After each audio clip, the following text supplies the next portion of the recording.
بسم اللہ الرحمن الرحیم۔ شروع اللہ کے نام سے جو بڑا مہربان نہایت رحم والا ہے۔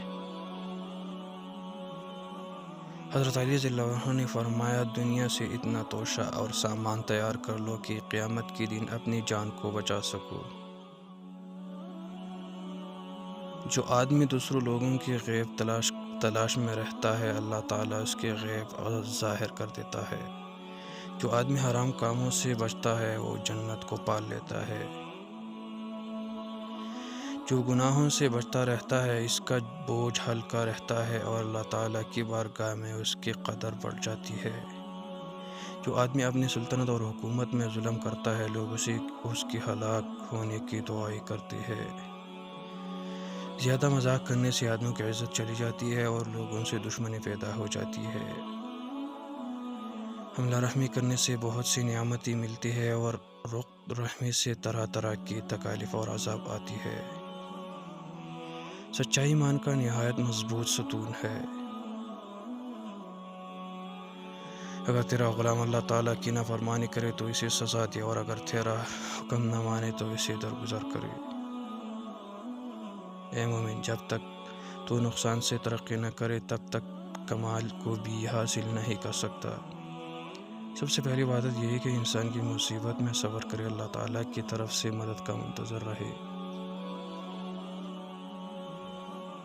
جیسے تقدیر پر یقین ہوتا ہے اور اپنے اوپر نازل ہونے والی مصیبتوں سے نہیں گھبراتا۔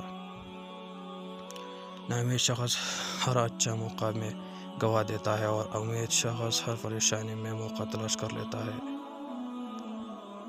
نصیحت دوسروں کے لیے حال پر غور کرنے سے حاصل ہوتی ہے۔ کام کرنے سے پہلے سوچ لیا کر تاکہ تمہارے کام میں کوئی آدمی غیب نہ نکالے۔ آدمی کی عزت مال سے، بزرگ دین سے اور مورد حسن خلق سے ہے۔ دنیا داروں کے صحبت سے پرہیز کر، کیونکہ اگر تنگ دست ہوگا تو تجھے حقیر سمجھے گی، اور اگر زیادہ مالدار ہوگا تو تجھ سے حسد کرے گی۔ حضرت علی کی خدمت میں ایک شخص آیا اور آ کر کہنے لگا، یا علی، ایسا لگتا ہے کہ گھر سے رزق کے فرشتے ہی رٹ کے اسباب بنتی ہی نہیں، تنگ دستی ختم ہوتی ہی نہیں، بس یہی کہنا تھا۔ حضرت علی نے فرمایا، اے شخص، تمہارے چہرہ بتا رہا ہے کہ تمہارے ایک بد عمل سے رزق کے دروازے بند ہو رہی ہے۔ وہ کہنے لگا، یا علی، وہ کون سا عمل ہے جس سے میری رزق کے دروازے بند ہو رہی ہے؟